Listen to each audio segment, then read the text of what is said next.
బండారు రామ్మోహన్ గారు ఉన్నారు, ఆయనతో మాట్లాడదాం. రామ్మోహన్ గారు నమస్తే అండి.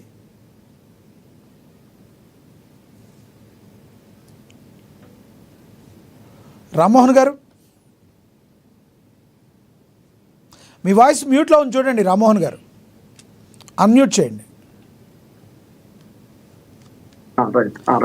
ఎస్ రామ్మోహన్ గారు, Modi at the rate of 75, 75 సంవత్సరాలు ఆయన ఇప్పటికీ పుట్టి, అయితే అనతి కాలంలోనే రాజకీయాల్లో అంచెలంచెలుగా ఎదిగి భారత ప్రధానిగా తన సేవలు అందిస్తూ ప్రపంచవ్యాప్తంగా గుర్తింపు తెచ్చుకున్న అత్యంత తక్కువ మందిలో నరేంద్ర మోడీ ఒకరు. నరేంద్ర మోడీ గురించి మీరేం చెప్తారు? పూర్తి చేసే ఇవాళ ఈ డిబేట్ పాల్గొస్తున్నారు శంకర్ గారు, లక్ష్మణ్ గారు, అట్లాగే వెంకట గారు, పాపిరెడ్డి గారు, అలాగే అమ్మ నమస్కారం ఏకేపిస్తున్నా. ఎందుకంటే నాయకులు పుట్టరు, తయారవుతారు.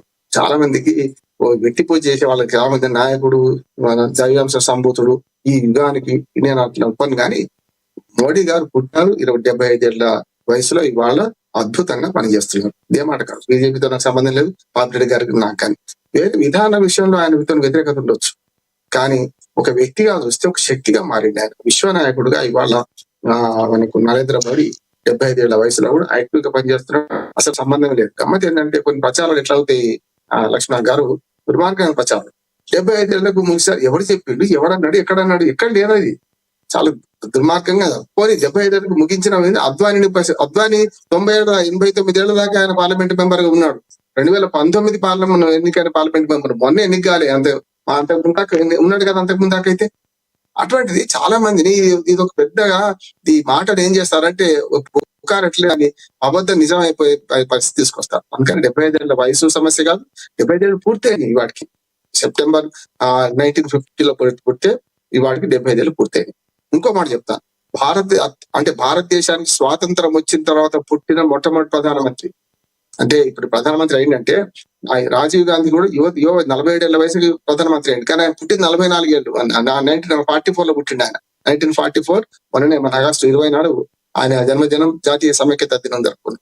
అంటే భారతదేశానికి ఇప్పటిదాకా పనిచేసిన 13 మంది ప్రధానమంత్రులు అందరూ కూడా స్వాతంత్రానికి పూర్వం పుట్టినవాడు, స్వాతంత్రం తర్వాత పుట్టినవాడు. ఆ లెక్కన కూడా మన కొత్త తరం అనాలి. స్వాతంత్రం వచ్చిన తర్వాత పుట్టిండు కదా, కొత్త తరం అనాలి. రెండవది, రాజకీయాల్లో ప్రారంభ వయసు అంటే 60 అంటారు, 50 అంటారు, గట్టిగా మాట్లాడితే 50. ఇప్పుడు ఏమైందంటే రాజకీయాల్లో ఇంతమంది యువత వచ్చినా కూడా ఇంకా యువత ఆవేశము, అట్లాగే మన పెద్దవాళ్ళ అనుభవాన్ని తీసుకొని నడుస్తుంది. వాళ్ళు క్యాబినెట్ లో చూడండి, అందరూ రాజ్నాథ్ సింగ్ అయితే ఏంది, అమిత్ షా అయితే వీళ్ళందరూ ఎవో 60 దాటిన వాళ్ళే కదా, ఎవో 70 దాటిన వాళ్ళే కదా చాలా వరకు అయితే చూస్తున్నాం. అంటే ఈ భయపరిమిత వట్టి మాటే, ఆరోపణలు కూడా వట్టి మాటే. నేను ఎప్పుడు వెంకటరెడ్డి గారితో ఏకీవిస్తుంటాను. వెంకటరెడ్డి గారు దాన్ని బాగా డిఫెండ్ చేస్తుంటాడు. ఇది ఇట్లా చేస్తున్న రామ్మోహన్ రావు గారు ఏం చేస్తామంటే తెలియక ఏం చేస్తాం మనం వచ్చి. కానీ విధానాల మీద మాట్లాడుద్ది వాళ్ళు. ఆ విధానాల మీద చెప్తున్నా కదా, కొన్ని విధానాలు నేను చాలా సమర్థించిన, రైతు చట్టం సమర్థించిన అన్ని పాపిరెడ్డి గారు చాలా కీలక విషయాన్ని మాట్లాడారు, చాలా అద్భుతంగా మాట్లాడారు. ఏంటంటే ఇవాళ డీప్ ఫేక్ ఏదైతే ఉన్నారో, అమెరికా సామ్రాజ్యవాదం మన దేశంలోని రాజకీయ అస్థిరతను సృష్టించలేక, ఇది ఆడలేక మధ్యలో వాడినట్టు ఏం చేస్తున్నారు, మన చుట్టుపక్కల దేశాలు అస్థిరత సృష్టిస్తున్నారు. మొత్తం శత్రువులు తయారు చేశారు, కంపబెట్టిండ్రు. ఇప్పుడు మనకి ఏంటంటే ఒక ఇల్లు తగలబెట్టడానికి చుట్టుపక్కల ఇల్లు తగలబెట్టినట్టు మొదలుపోయి. పాకిస్తాన్ ఎప్పుడైనా ఉంటది మనకు పెద్ద కంపాది, ఎప్పుడైనా కూడా రావణ కాష్ట రవుతూనే ఉంటది. కానీ మాల్దీవ్స్, శ్రీలంక, మనకు బంగ్లాదేశ్, నేపాల్, అంతకు ముందు దాకా మనకు మయన్మార్ చూసింది కదా.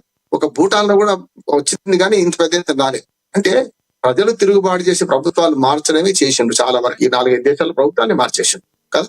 అటువంటి అప్పుడు ఈ సంక్షోభ పరిస్థితులలో ఇవాళ ఉన్న ఒకే ఒక విశ్వనాయకుడు మనకు ఖచ్చితంగా మోడీ గారి. ఇప్పుడు పెద్ద పెడదాం, ఇప్పుడు నేను పాపిరెడ్డి గారు బీజేపీ కాదు, ప్రధానమంత్రి అభ్యర్థులను 4 పేర్లు ఇచ్చాను అనుకోండి. ఆ 4 పేర్లలో మొట్టమొదటికి ఎవరు పెడతాం, మేము అందరం కూడా మోడీకి పెడతామంటున్నా. విధానాలు పక్కన పెట్టండి, నాకున్న సిద్ధాంతం పక్కన పెట్టండి. ఇవాళ మోడీ లేకపోతే మన భారతదేశం ఏ సంగతి ఏంటి? బీజేపీకి ఉంటది, ఎప్పుడు టీం వర్క్ ఉండాల్సింది. టీం వర్క్ కూడా ఉంది ఆయనకు అంటున్నాను. సమర్థులను మంత్రులుగా పెట్టుకున్నాం. ఉదాహరణ చెప్తాను, గతంలో మన్మోహన్ సింగ్ గారి కదా పివి నరసింహారావు ఎట్లా తీసుకున్నాడు, అట్లానే ఇక్కడ కూడా జయశంకర్ ఏది మనకు విదేశాంగ. అంటే రామ్మోహన్ గారు ఒకటి ఖచ్చితంగా మనం అనుకోవచ్చా, నరేంద్ర మోడీ ప్రధాని అయిన తర్వాత భారతదేశం యొక్క అభివృద్ధి రేటు పెరగటంలో నరేంద్ర మోడీ పాత్ర బలంగా ఉందని మనం భావించవచ్చా? ఎప్పుడు కూడా మనం ఒక నాయకుడిని పెద్దగా చేసే బదులు ఏమంటాం, ఇది అభివృద్ధి కానీ ఏవైనా కానీ ఏమంటారు వరుస పెట్టి వస్తుంటాయి. ఇప్పుడు ప్రధానమంత్రి నెహ్రూ గారు ఏం చేయలేదా? ఆ తర్వాత ఇందిరాగాంధీ ఏం చేయలేదు? లాల్ బహదూర్ శాస్త్రి ఏం చేయలేదా? వాటి పునాది మీద మనం నిలబడుతున్నాం. ఓ భవనం నిలబడ్డదంటే ఇవాళ ఆధునిక భారతదేశ నిర్మాత నెహ్రూ నుంచి మొదలుకొని ఎవరిని తక్కువ చేయాల్సిన అవసరం లేదు. కొద్ది రోజులే ఉన్న లాల్ బహదూర్ శాస్త్రి హయాంలో పాకిస్తాన్ మన చైనాతో యుద్ధం వచ్చింది కదా మనకు, కదా? అటువంటి యుద్ధాన్ని కూడా తట్టుకొని, అట్లానే తర్వాత పాకిస్తాన్ తో యుద్ధం వచ్చింది మనకు. నెహ్రూ కాలంలో చైనాతో వస్తే పాకిస్తాన్ తో లాల్ బహదూర్ శాస్త్రి గారు ఉన్నప్పుడు యుద్ధం వచ్చింది. ఆ తర్వాత చూసి ఇందిరాగాంధీ 71 యుద్ధం వచ్చింది. ఆ తర్వాత వరుసగా మీతో ఏకీపిస్తున్నా రామ్మోహన్ గారు, మీతో ఏకీపిస్తున్నా. అయితే రామ్మోహన్ గారు మీతో ఏకీపిస్తున్నా నేను. కానీ కాలాన్ని నేను చెప్పేది, నరేంద్ర మోడీ గారు ఎక్కిన తర్వాత అభివృద్ధి త్వరితగతిన జరిగిందంటంలో జరిగిన దానిలో వాస్తవం ఉందంటారా? ఎందుకంటే నేను అనేది ఇప్పుడు జీటీపీని చూసుకున్నా కూడా మనం ముందుకి ఇంకొక స్థానం ఎగబాకే అవకాశం దగ్గరలోకి వెళ్తున్నాం. కాబట్టి వేరే ఇతర ప్రధానమంత్రులను తక్కువ చేసే ఉద్దేశం నాకు లేదు. నరేంద్ర మోడీ గారు ఎక్కిన తర్వాత త్వరితగతిన ముందుకెళ్తున్నామా అని అడుగుతున్నాం మిమ్మల్ని నేను. తప్పదు. ఇప్పుడు నేను సెల్ ఫోన్ లో కేవలం మాట్లాడడం వచ్చు. నా మనవరాలు ఏం చేస్తా అంటే ఈ సెల్ ఫోన్ తో ఆట ఆడుతుంది. మొత్తం అంతా నాకు అన్ని విద్యను నేర్పుతుంది. నా భుజాల మీద ఎక్కి కాదు, చూస్తుంది కదా.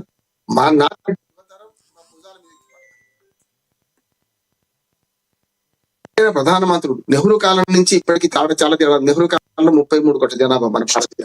చాలా సమస్యలతో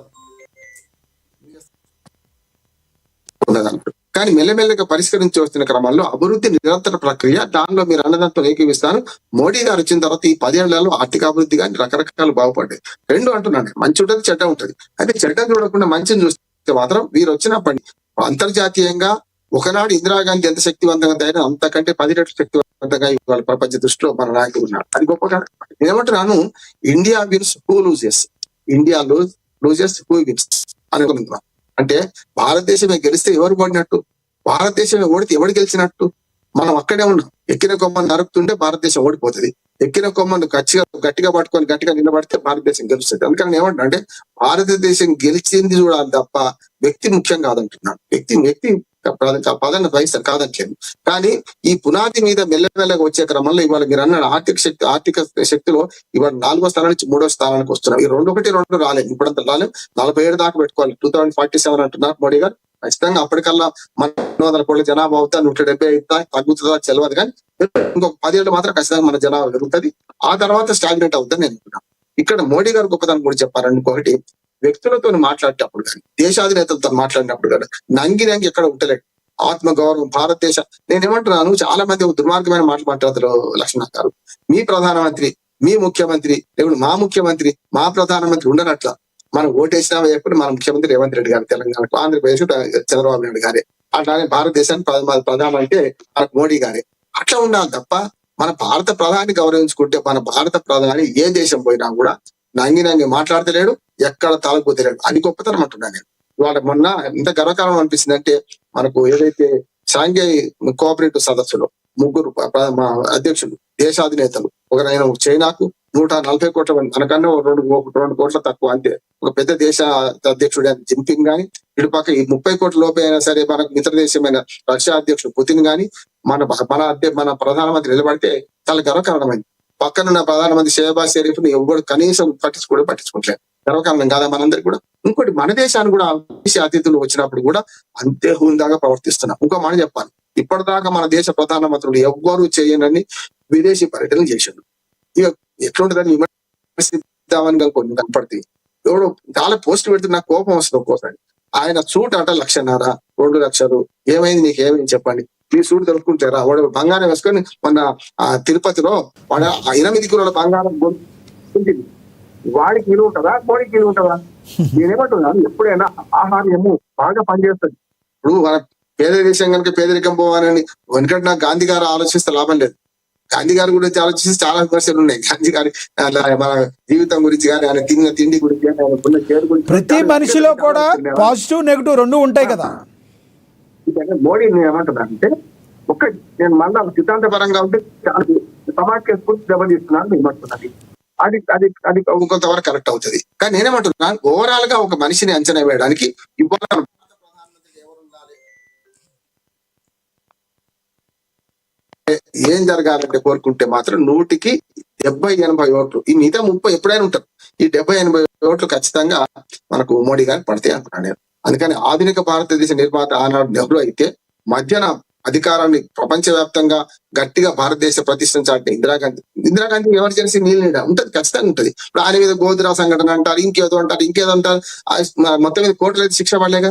నేనేమంటున్నాను, చాలా ఉంటాయి అన్న, ఎవరైనా ఒక పని చేసినప్పుడు ఇంకో విమర్శ వస్తుంది. అంతేందుకు అజాత శత్రువు అయిన పివి నరసింహరావు గారు కూడా ఏది మన ఆర్థిక సంస్కరణ పితామహుడు అంటాం. ఆయన కమ్యూనిస్టులు ఏమంటారు, దుర్మార్గుడు, ఈ మొత్తం చేయగానే పేదలు అయిపోతున్నారు, ఆర్థిక సంస్కరణ వల్ల పెద్దలు లాభపడుతున్నారు అంటాడు. మరి ఈ ఆర్థిక అభివృద్ధి ఈ స్థితికి వచ్చేదా పివి నరసింహరావు లేకపోతే? అందుకని ప్రతి ప్రధానమంత్రి తనదైన రీతిలో మొదలు పెట్టిండు, చేసుకుంటూ పోయిండు.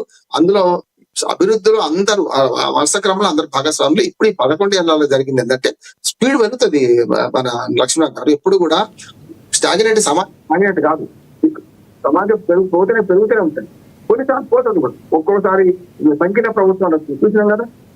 పివి నరసింహారావు గారి హయాంలో బంగారం కూడబెట్టుకున్నాం, ఆయన వచ్చేకల్లా బంగారం విషయం కూడబెట్టుకున్నాం. ఇవాళ లండన్ లో ఉన్న బంగారం విడిపించుకోవడం కూడా ఉంటే ఉండండి, నష్టం ఉంది, అక్కడ ఉంటే ఇక్కడ ఉంటే తెలుసుకోవడం, ఓడలు తెలుసుకోవాలని అనుకుంటున్నాం. బంగారం తాకట్టు పెట్టే పరిస్థితి ఉంటే వాళ్ళ బంగారాన్ని స్వయంగా మన చాలా ఉన్న పరిస్థితి తెస్తున్నాం కదా మన రిజర్వ్ బ్యాంకులు. అందుకని అభివృద్ధి నిరంతర ప్రక్రియ, అందులో మోడీ పాత్ర ఈ మొత్తం ప్రధానమంత్రి ఉంటే 1, 2, 3 స్థానాలు అంటే ఖచ్చితంగా రేపు 1, 2, 3 స్థానాలు మనం ఉంటాం. రైట్ రామ్మోహన్ గారు, మరి కాసేపట్లో వస్తాం మీ దగ్గరికి. మనతోటి స్టూడియోలో అందుబాటులో